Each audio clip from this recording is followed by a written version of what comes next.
Alors donc c'est le 3e dimanche de l'Avent et je réalise qu'on n'a pas allumé les 2 premières bougies qu'on aurait dû faire avant le culte. Décidément, c'est le dimanche, non pas de tous les oublis, mais des petites erreurs techniques. Mais ce n'est pas ça l'essentiel. L'essentiel, c'est ce qui se passe dans notre cœur avec le Seigneur. Voilà, 3 bougies, 3 lumières. Ceux qui sont sur la vidéo, enfin YouTube, vous ne les voyez pas, je pense. C'est en dessous. Si? Ah, ok. Avant, on ne les voyait pas. Ou peut-être pas sur la vidéo de la prédication. En tout cas, on voit ces 3 flammes qui représentent notre espérance, la lumière qui brille dans le noir, comme on a chanté. Et en ce temps particulier, comme Marilyn l'a dit un peu, nous sommes beaucoup dans l'attente, dans l'espérance, et donc dans l'impatience. Et voilà notre thème d'aujourd'hui, espérance et patience. Certains parmi vous sont assez âgés pour vous souvenir qu'autrefois, le ketchup était dans une bouteille en verre. Est-ce que je peux voir qui se souvient de ça? Moi, je me souviens de ça, même quelques plus jeunes. Aujourd'hui, on ne trouve quasiment pas, c'est que dans une bouteille en plastique. Est-ce que vous savez pourquoi? Ce n'est pas une question de coût, le verre se recycle à l'infini, c'est parce que ça va plus vite. Et les gens ne voulaient pas attendre quelques secondes que le ketchup sorte de la bouteille en verre. Donc aujourd'hui, tout est rapide. La patience, ce n'est pas un thème, si j'ose dire, très sexy. C'est un thème, on n'a pas envie d'attendre des choses, on n'a pas envie de patienter. Alors, il se trouve que j'ai choisi ce thème bien avant de savoir que notre déconfinement serait plus ou moins reporté. Donc on est dans un temps où notre patience est mise à rude épreuve, n'est-ce pas? Et personnellement, je ne peux pas dire que la patience fait partie de mes qualités. Je suis un peu impatient, parfois un peu beaucoup. Ma femme dit que je fais toujours trop vite certaines choses. Quand je suis au feu rouge, quand je suis en vélo, je suis toujours tenté de les griller, je vous l'avoue. Mon fils est pire que moi quand même, il a 3 ans, c'est normal. Pour lui, attendre 10 minutes quelque chose, c'est une éternité. C'est waouh, 10 minutes, c'est énorme. Et je pense que pour pas mal de personnes, peut-être plus parmi les jeunes, vous avez l'impression de passer votre vie à attendre des choses. Et c'était mon impression quand j'étais étudiant, c'est quand que je commence enfin à travailler, les études, les redoublements, les crises sanitaires, tout un tas de trucs qui font qu'on a l'impression de passer notre vie à patienter. Et pourtant, dans la société, certaines choses vont de plus en plus vite. Commander en un clic, c'est livré demain. Donc c'est un sujet difficile. Alors, la vidéo que nous aurions dû regarder raconte l'histoire de 2 personnages qui se trouvent dans l'évangile de Luc, qui s'appellent Siméon et Anne, 2 personnes âgées qui attendent, qui ont passé toute leur vie à attendre quelque chose. Ils ont attendu un événement qui nous paraît tout à fait anodin, la naissance d'un bébé. Et pour eux, c'est synonyme d'attendre le Messie. Ça fait des siècles que le peuple juif attend son sauveur, son Messie. Et à l'époque où Jésus naît, les attentes étaient à leur comble. Parce que, on va regarder dans 2 semaines, il y avait une prophétie dans le livre de Daniel qui était assez précis en termes chronologiques. Donc ils attendaient vraiment, autour de cette période-là, la venue d'un Messie. Donc ces 2 personnes, Siméon et Anne, ce qui se passe, Siméon est dans le temple, les parents de Jésus emmènent Jésus dans le temple pour le présenter au Seigneur, et il se trouve que Dieu a révélé à Siméon qu'il ne mourra pas avant d'avoir vu le Messie, le bébé qui devait naître. Donc il a reçu de la part de Dieu une promesse individuelle, personnelle, un peu comme Abraham qui a reçu cette promesse, tu auras un fils. Et comme Abraham, il a dû attendre des décennies pour voir la réalisation de cette promesse. Donc un jour, il se sent poussé par l'Esprit, on ne sait pas trop comment, mais il s'est senti poussé par Dieu.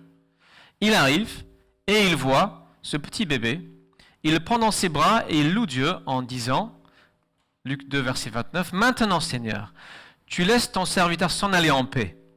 Tu as tenu ta promesse.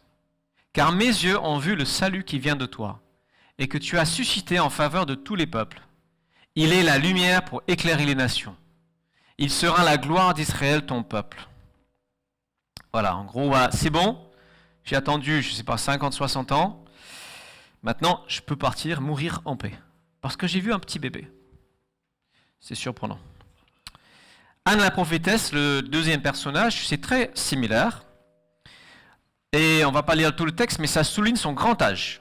Elle est mariée pendant 7 ans et puis elle reste veuve jusqu'à 84 ans. Certaines traductions, elle reste 84 ans veuve. On ne sait pas exactement. En tout cas, elle est très très âgée par rapport à l'époque. Elle arrive au même moment, poussée par l'esprit aussi, et elle loue Dieu, elle parle de l'enfant à tous ceux qui attendaient que Dieu délivre Jérusalem. Voilà, donc j'imagine une petite bonne femme bien courbée comme ça, qui devient radieuse. Son visage doit s'illuminer, elle doit être toute excitée, elle parle à tout le monde. Ah, j'ai vu le Messie, il est né. Et les gens doivent se dire, mais c'est juste un bébé, qu'est-ce qu'il a de spécial?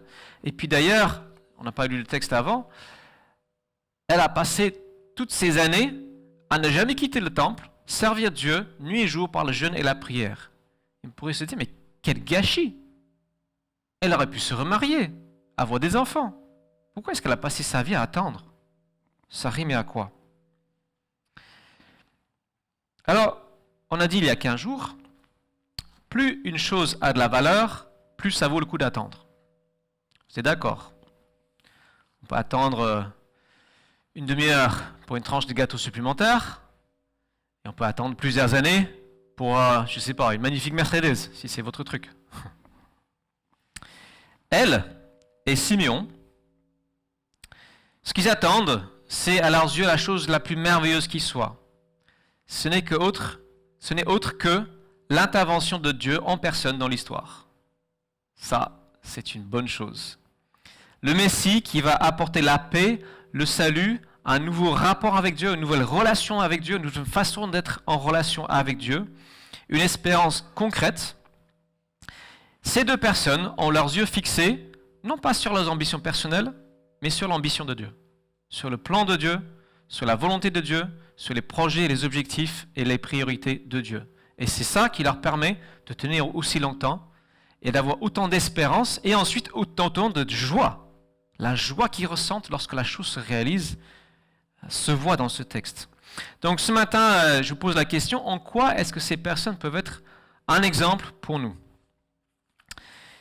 Il y a 15 jours, j'ai cité un texte qui vient de 1 Pierre chapitre 1 verset 13 et qui dit « Tenez votre esprit en éveil, faites preuve de modération » excusez-moi, ce n'est pas la bonne référence « et mettez toute votre espérance dans la grâce qui vous sera accordée le jour où Jésus-Christ apparaîtra. » Donc, finalement, c'est la même chose que ces deux personnages.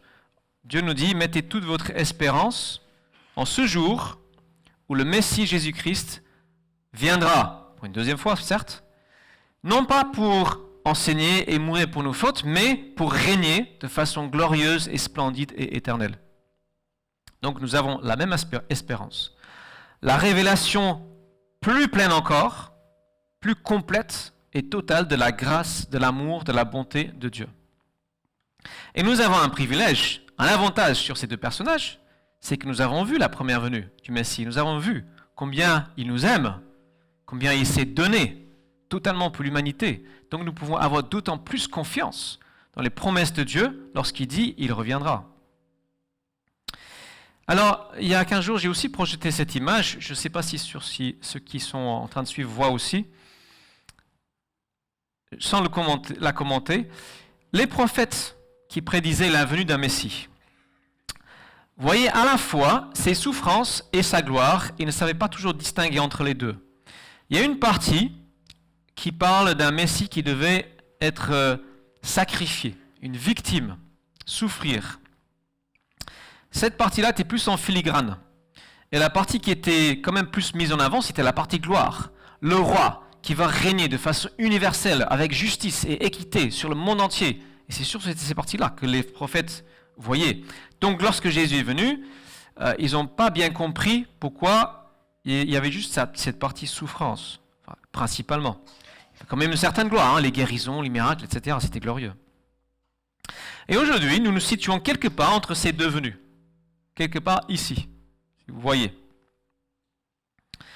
Et nous avons donc ce privilège de pouvoir regarder en arrière, dire merci pour tout ce que le Seigneur a déjà apporté. Il a souffert en partageant notre condition et regarder en avant pour son retour. Alors, petite parenthèse, quand même, on peut se poser la question, pourquoi est-ce qu'il nous faut un Messie? Pourquoi est-ce qu'on a ce besoin? Alors, je vais répondre à travers la perspective, le prisme de nos attentes et nos espérances. Nous avons besoin d'un Messie parce que nous ne serons jamais à la hauteur de nos propres espérances. L'être humain nous décevra toujours. Le meilleur leader, politique ou autre, va nous décevoir. Ton conjoint, à un moment donné, va te décevoir. Les enfants parfaits n'existent pas. Les relations parfaites n'existent pas. Nous-mêmes, nous allons nous décevoir. J'ai d'ailleurs l'impression que plus le temps passe et plus les médias focalisent sur l'humanité et les défauts des leaders, plus on voit en fait qui sont comme nous, hein, et du coup on est déçus et parfois on les méprise. Pourquoi? Parce qu'ils sont comme nous. Parce qu'on attend quelqu'un de mieux. On attend quelqu'un qui dépasse notre état, notre propre condition. Nous savons très bien combien de fois par semaine je me déçois moi-même. J'espère ne pas être le seul. Théo me rassure. J'ai besoin de quelqu'un qui me dépasse. J'ai besoin d'un héros. Quelqu'un qui va combler cet écart entre ma déception et mon attente.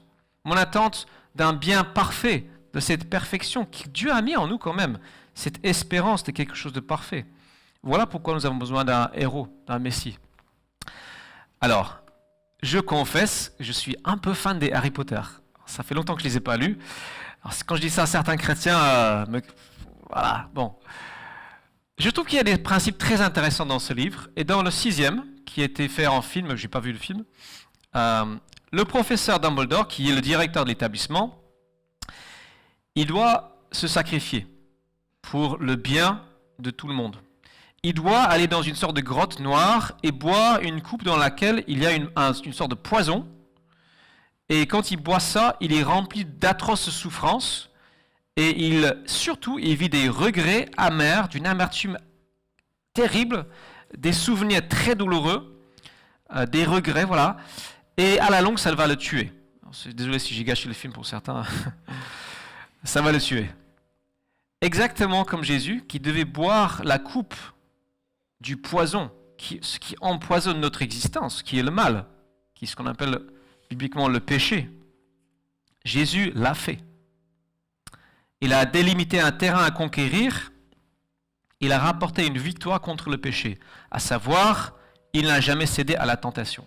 Lui qui était parfait, qui est venu de Dieu, n'a jamais cédé. Et donc, par le même coup, il a vaincu la mort. Parce que la Bible explique que le salaire, le résultat du péché, c'est la mort.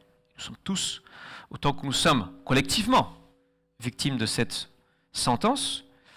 Lui qui n'a jamais péché, bien du coup la mort n'avait pas de pouvoir sur lui. Donc il devait ressusciter. Donc il est ressuscité, et en ressuscitant, il est devenu ce que j'appelle le prototype de l'humanité 2.0. Cette humanité 2.0, c'est ce à quoi nous sommes appelés. Avec ce corps parfait qu'il avait, avec cette perfection, il est le prototype qui entraîne derrière lui tous ceux qui croient en lui. Tous ceux qui mettent la confiance en lui. 1 Corinthiens 15 dit que la mort est le dernier ennemi à être vaincu. Elle est notre ennemi parce que Dieu est le Dieu de la vie. Dieu n'est pas le Dieu de la mort et de la destruction. Il est le Dieu de la vie, on le sent. Donc, il fallait démontrer que la vie de Dieu était plus forte que tout ce qui est néant, destruction, etc. Donc, le Messie devait souffrir dans ce combat contre la mort et le mal. Et Dieu merci, il a été victorieux, il est ressuscité, et à nous qui croyons en lui, il nous a fait rejoindre son équipe. Il fait de nous ses équipiers. Et donc, nous vivons les mêmes choses que lui. Comme Jésus, la souffrance doit précéder la gloire. La patience doit précéder la récompense. Jésus a souffert et en vue la gloire à venir, le bonheur à venir. Et ça lui a permis d'affronter la croix. Et nous sommes dans ce même mouvement. Et c'est pourquoi l'histoire du salut se réalise en 2 temps. Dieu aurait pu tout faire d'un même coup. Pof, baguette magique, c'est fini, bon, blablabla, il n'y a rien à faire. Mais il dit non, je veux une équipe avec moi. Je veux des gens qui participent à l'établissement du bien, ici. On est entre ces 2 venues. Je veux des gens qui sont d'accord pour étendre ce règne de bienveillance, de bonté, de grâce, d'amour, de patience, de paix, tous ces fruits de l'esprit. Donc la semaine dernière, c'était notre réflexion. Comment concrètement, toi et moi, nous pouvons faire une différence? On a pensé à une petite action toute simple, hein? Une carte de vœux, verset biblique, proposition de prière, cadeau, apporter ça aux voisins. C'est une idée, mais c'est comme ça qu'on doit faire avancer les choses, petit à petit, avec patience. En attendant son retour glorieux, on a parfois l'impression d'être comme ça. Voilà, on va aller vite, on est sur un énorme escargot. On doit patienter. Parce que tout ça va à une échelle de temps très vaste. Pourquoi est-ce que Dieu nous demande la patience? Pourquoi est-ce que la patience est une vertu? Pourquoi est-ce que c'est un fruit de l'esprit? Une vertu, c'est quelque chose qui est très utile pour ta vie et très difficile à acquérir et à mettre en pratique. Donc Dieu doit travailler ces choses en nous, les façonner, pétrir ces qualités en nous, à travers souvent des expériences douloureuses, et il faut du temps pour cela. Et la patience, bien sûr, est très très liée à la foi. La foi, c'est-à-dire qu'une parole est donnée de quelque chose de meilleur, quelque chose auquel nous aspirons. Nous y croyons, nous mettons notre confiance en cette parole, et avec le temps, ça a tendance à s'étioler, baisser un petit à petit. Ah bon, est-ce que Dieu a vraiment dit? Est-ce que Dieu va vraiment accomplir sa promesse? Encore une fois, comme Abraham, hein? Peut-être que je devrais faire quelque chose moi-même pour dépêcher les plans de Dieu. Je dirais simplement que toute la Bible nous encourage à ne jamais relâcher notre foi patiente, que Dieu restera fidèle à sa parole et à ses promesses. Je vais lire sans beaucoup commenter. Jacques, chapitre 5, versets 7 à 10. Regardez combien de fois il parle de la patience. Frères et sœurs, patientez donc jusqu'à ce que le Seigneur vienne. Pensez au cultivateur. Il attend les précieuses récoltes de sa terre. Il prend patience à leur égard jusqu'à ce que tombent les pluies de l'automne et du printemps. Vous aussi, prenez patience.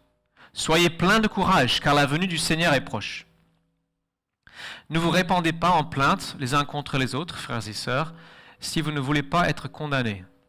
Voici que le juge se tient déjà devant la porte. Frères et sœurs, prenez comme modèle de patience persévérante dans la souffrance les prophètes qui ont parlé de la part du Seigneur. Est-ce que quelqu'un pourrait m'apporter un gobelet d'eau? Je commence à avoir soif, j'ai chanté aussi, si quelqu'un veut bien. Voilà, alors il y a 2000 ans presque, Jacques disait, le juge est déjà à la porte, c'est bientôt. Et le regard de la foi voit que c'est déjà très bientôt le moment de cette rencontre ultime. Nous sommes donc dans cette attente de quelque chose de merveilleux de la part du Seigneur. Et notre perspective doit être, eh bien, tout ce que je reçois en plus, un peu comme dans le témoignage de Josué, hein, tout ce que je reçois en plus, c'est vraiment tout bénef. Chaque petite chose, chaque minuscule bénédiction que parfois nous ignorons, oublions, voilà, eh bien tout ça c'est en plus de tout ce que le Seigneur va nous donner. Toutes les réponses à la prière sont un plus. Alors, on va terminer sur quelques réflexions sur la question comment est-ce qu'on peut vivre la patience? Déjà, jusqu'à là, vous avez été patient. Merci. Je suis en train de vous entraîner. Merci Josué. Je vais parler de 5 domaines. Super. Ah, il a bien joué. Super. Merci. Excusez-moi, vous allez me faire entendre faire glou-glou. Donc, 5 domaines où la patience est à vivre. D'abord, dans la prière. Soyons patients dans la prière. Nous sommes une génération impatiente. On veut les choses rapidement.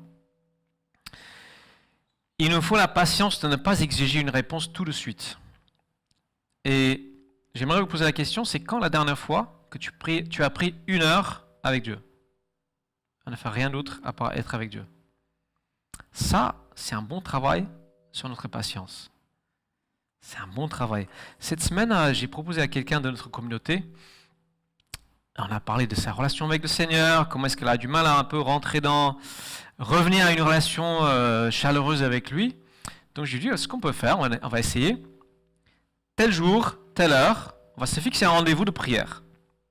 De ton côté, tu pries, 20 minutes. De mon côté, je prie, je prends du temps avec le Seigneur, je lis la parole, etc. Et après, si tu veux, on s'appelle, comment ça a été, etc. Au final, on ne s'est pas appelé. Elle était chez d'autres, elle était ailleurs. J'ai pris 20 minutes et en fait, c'était tellement bon que j'ai prolongé de 5-10 minutes le temps. C'est tellement agréable, juste être avec le Seigneur. Donc la patience dans la prière est un très bon apprentissage. Le texte de Jacques parle d'agriculture. Le cultivateur, l'agriculteur, il plante une graine et après, il attend plusieurs mois pour qu'il se passe quelque chose. Le sylviculteur plante un arbre et attend plusieurs années qu'il y ait un fruit. L'exploitant forestier qui plante une forêt de chênes peut attendre jusqu'à 30 ans pour qu'il y ait une récolte. Et ce ne sera peut-être pas lui qui récolte, ce sera peut-être ses enfants. Je suis impressionné par ces gens qui plantent des forêts où la récolte est sur 30 ans. Quelle foi! Et je fais une comparaison avec nous. Lorsque nous semons la parole de Dieu dans la vie de quelqu'un d'autre, quand on partage une parole, quand on prie pour quelqu'un,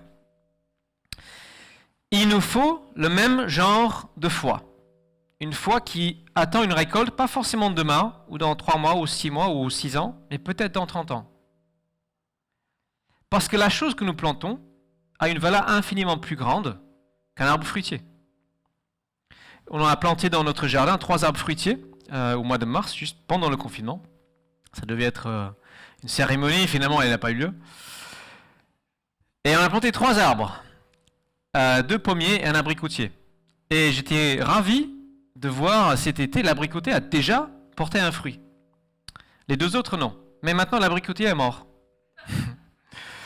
Je crois, on verra au printemps, mais il me semble qu'il est mort. Ce n'est pas celui qui porte le fruit en premier qui est forcément celui qui va durer. Et dans ce que nous plantons, nous ne savons pas lequel de ces plants vont porter du fruit dans la durée. Le Seigneur, lui seul, le sait. Mais que nous puissions prier avec ce type de foi-là, et je m'adresse à moi également. Lorsque nous prions pour des amis, des collègues, des conjoints, il nous faut cette foi qui regarde non pas sur 3 mois, mais sur 30 ans. Dans mon expérience, plus la personne pour qui nous prions est âgée, plus la graine prend du temps à se développer. Deuxièmement, dans les relations, la patience dans les relations, les autres nous frustrent, nous énervent. Ne jetons pas tout de suite l'éponge. Ils peuvent encore changer. Dieu est patient avec moi, avec toi, et nous sommes tous lents à changer. Et plus nous prenons de l'âge, plus nous sommes lents à changer. Et parfois même le processus s'inverse. On retombe dans l'enfance et certains défauts qu'on a pensé avoir corrigés.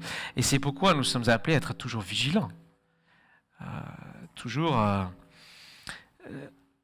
être conscient de ce danger de croire qu'on n'a plus besoin de changer, que c'est toujours les autres qui doivent changer et jamais nous. La patience, dans ce cas, est synonyme d'amour. Dans nos relations de couple, c'est la même chose. Le défaut que tu vois chez ton conjoint, qui ne change pas, ou que tu trouves est très très lent à changer, sois assuré que tu en as un aussi, qui est très similaire, que l'autre ne voit pas et qui est aussi lent à changer. Nous avons besoin d'être patients les uns avec les autres. Dieu a donc besoin de temps pour affiner notre caractère, créer des perles en nous. Il a besoin de temps dans notre vie et dans la vie des autres. Dans différentes situations, il nous faut de la patience aussi. Alors, il ne faut pas, bien sûr, tomber dans le piège d'être attentiste, mais il y a des situations qui exigent de nous une certaine patience. Par exemple, un travail qui ne se passe pas bien. Alors, peut-être que le Seigneur ne nous appelle pas à rester éternellement dans une situation compliquée. Mais, parfois, on sait qu'il faut juste patienter Et éviter un piège qui est de vouloir trop se projeter à l'avenir et donc du coup de rater les choses dans le présent. Je pense avoir été dans ce piège par moment. Je connais des gens qui sont dans ce piège, qui se projettent au moment où ils auront un travail, où ils auront un couple, seront en couple. Et du coup, ils loupent des choses au présent. J'ai reçu une parole prophétique en 2004, je pense que je vous ai déjà apporté ça. Week-end d'église, un monsieur qui a un don prophétique assez poussé. Professionnellement, j'étais vraiment dans un temps de galère. Je souffrais beaucoup dans mon travail et j'avais l'impression de ne servir à rien du tout et que mes projets n'avançaient pas. Et lui qui ne connaissait pas ma situation a dit voilà, je te vois comme des planches de bois dans une scierie qu'on a mises de côté pour sécher et durcir. Tu as l'impression que tu ne sers à rien, que c'est sec et c'est dur. Et Dieu dit, c'est nécessaire. Il a prévu ce temps pour t'endurcir, de la bonne manière, hein, pas que je devienne dur avec les gens. Il a besoin de ça pour que tu sois solide, pour qu'il puisse faire de toi un beau meuble. Et c'est une parole qui m'a beaucoup porté. Je crois vraiment que je n'ai pas fini de la vivre. Je crois que le Seigneur a encore besoin de m'endurcir à bien des égards. Ça rejoint un peu l'image de Marilyn. Ce temps que Dieu prend pour enlever le gui, pour enlever les bulbes. Dit autrement, faire monter à la surface les scories. Quand on purifie un métal, il faut chauffer, les impuretés remontent à la surface et là on peut les enlever. Mais pour comprendre notre vie, à condition que nous les reconnaissons et demandons pardon. Si nous ne le faisons pas, le processus ne sera jamais terminé. Jamais. Si on ne demande pas pardon, si on ne reconnaît pas nos erreurs, ça ne servira à rien. Si nous reconnaissons certains défauts, nous les traitons, nous demandons pardon, on peut avancer. Quatrième domaine, c'est pour les promesses subjectives. Dans notre texte, Dieu a parlé individuellement à Anne et Simeon, vous allez voir le Messie. Tu vas voir le Messie. On ne sait pas comment est-ce qu'ils ont reçu ça, mais ils ont reçu ça de la part de Dieu. Et ça peut aussi nous arriver. Parfois. Alors dans ces choses, il y a une part de subjectivité. C'est pas comme l'attente du Messie qu'on sait que c'est écrit noir sur blanc 10 000 fois dans la Bible. Pour ces choses-là, il faut un peu plus de prudence. Ma femme a reçu une conviction, promesse-conviction, que nous allions avoir 2 enfants. C'était un moment où ça ne venait pas. Donc elle était dans une tranquille assurance. Récemment, Gilles m'a raconté qu'il y a 15 ans, il s'est présenté pour être ancien dans l'église. Il avait une conviction qu'il devait se présenter en tant qu'ancien. Mais sa candidature n'a pas été retenue. Certainement, il était trop jeune, trop inexpérimenté. C'était une conviction qui résonnait en lui, il pensait que ça venait de Dieu, et ça s'est réalisé 15 ans après. Moi-même, je devais venir à Strasbourg en 1996, avec le programme Erasmus. J'ai dû annuler à la dernière minute, et je ne comprenais pas trop. Je dirais pas que c'était une promesse que j'ai reçue de venir à Strasbourg, mais c'était quand même quelque chose qui résonnait beaucoup en moi. Et après, j'ai pas pu, j'ai plus ou moins oublié. Et 20 ans après, je suis à Strasbourg. Donc, si la chose est de Dieu, ça s'accomplira à condition que nous restions fidèles. Voilà. Si Dieu vous a mis quelque chose vraiment dans le cœur qui résonne comme une forte conviction, presque synonyme d'une promesse, alors, en étant fidèle, en restant dans la foi, la chose s'accomplira dans le temps de Dieu. Là où ce n'est pas facile, et là où on a besoin des autres, c'est pour le discernement, est-ce que c'est réellement de Dieu ou c'est moi qui me prends mes envies pour Dieu? Ça, c'est un piège. Dans les églises où nous croyons à ces charismes de prophétie, parfois les gens prennent leurs propres envies pour le Saint-Esprit. Donc on doit être redevables les uns aux autres, parler entre nous. Dernier domaine où il nous faut de la patience, c'est face au mal. L'exemple de Simeon nous montre, et d'Anne, montre que ce sont des personnes qui attendent surtout la réalisation des promesses de Dieu. Pas leurs ambitions, mais les promesses de Dieu. Et quand on voit le mal gagner, et actuellement, je vois beaucoup de mauvaises choses dans la vie des gens, dans la vie de certaines personnes dans l'Église, je vois des souffrances, des difficultés, des galères. Je vois beaucoup de mal, beaucoup de mauvaises choses. Bien sûr, nous devons agir, mais ne pas se prendre pour Dieu. Alors j'ai lu cette petite histoire, j'ai trouvé que c'était pas mal. C'était dans un État américain dans les années 50 où la majorité des gens allaient à l'église. Et il y avait un agriculteur qui lui n'était pas du tout croyant, au contraire il était hostile aux croyants, il se moquait d'eux. Et en fait lui le dimanche matin, au lieu d'aller à l'église, il labourait ses champs, il travaillait. Et au mois d'octobre, cette année-là, il avait de loin la meilleure récolte de tout le comté, toute la région. Il en était fier, il a mis une petite annonce dans le journal local, c'est une histoire vraie. Et il a terminé cette annonce avec la phrase suivante: « La foi en Dieu ne vaut pas grand-chose si quelqu'un comme moi peut prospérer. » Alors, les chrétiens ont bien répondu, je trouve. Il y a une église dans la ville qui a mis la semaine suivante la petite annonce suivante, juste « Dieu ne règle pas ses comptes en octobre. » Dieu travaille à une échelle de temps beaucoup plus vaste, des siècles. Des siècles. Nous attendons le jour de justice, le jour où le mal sera définitivement éliminé. Ce jour arrivera aussi sûrement que le soleil se lève le matin. Le soleil de justice se lèvera avec la guérison dans ses ailes. C'est une promesse absolue, sûre, parfaitement fiable. Les injustices que tu vis, les souffrances que tu vis, en étant fidèle au Seigneur, tout cela aura valu le coup. C'est une promesse, une certitude. Donc en conclusion, la patience est constitutive de la foi chrétienne. Dans le mot foi, il y a le mot patience. Ça veut dire qu'on attend quelque chose. J'ai foi qu'il se passera quelque chose. Dieu a prévu un avenir radieux et glorieux, et l'erreur, ce serait de tout vouloir maintenant. De ne pas patienter pour ce que Dieu a décrété pour plus tard. Tendre la main pour ce qu'il n'a pas encore autorisé, comme dans le jardin d'Éden. Et donc accepter la part de difficulté ici et maintenant en vue de ce jour à venir, comme Jésus face à la croix. Donc nous sommes dans ce temps d'attente, et en fait nous ne sommes pas les seuls à attendre sur terre.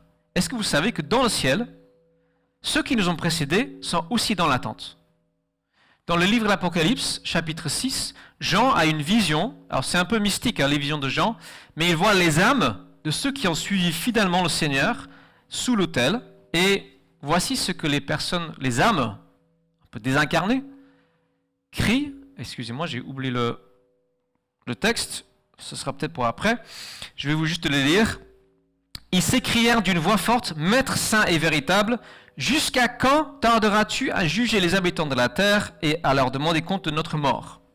Ce sont les martyrs qui parlent. Alors chacun d'eux reçut une tunique blanche. Il leur fut dit de patienter encore un peu de temps, jusqu'à ce que soit au complet le nombre de leurs compagnons de service et de leurs frères qui allaient être mis à mort comme eux. Alors maintenant, c'est écrit au 1er siècle, 20 siècles plus tard, ils attendent encore. Alors je pense que la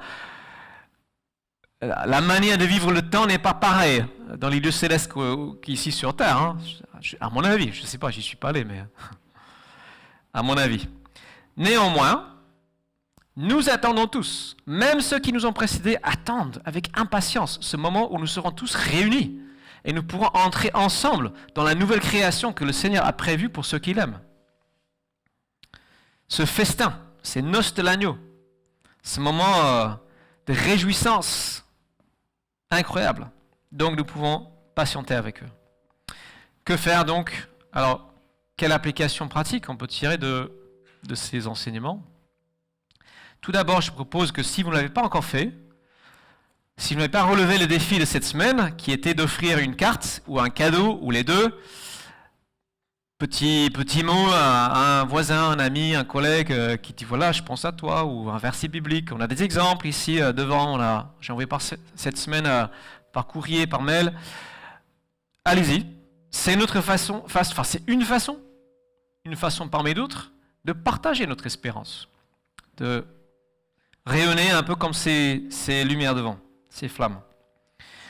Si vous êtes dans une situation qui est très difficile à vivre, qui demande beaucoup de patience, demandez la prière. Nous avons une équipe de prière. Après le culte, si vous voulez qu'on prie pour vous, restez assis à votre place et quelqu'un viendra prier pour vous. Donc, bénéficions de ce temps où on est ensemble. Troisième possibilité, je vous invite à méditer chaque jour Romains chapitre 8. C'est un chapitre magnifique, magnifique. Je vais vous lire un extrait de ce texte pour terminer. Je vais donc inviter l'équipe de louange à revenir pour notre dernier chant. Voilà. Romains, on va juste lire 6 ou 7 versets, versets 18 à 24. Ah voilà ma citation que j'avais perdue. C'était pas dans le bon ordre.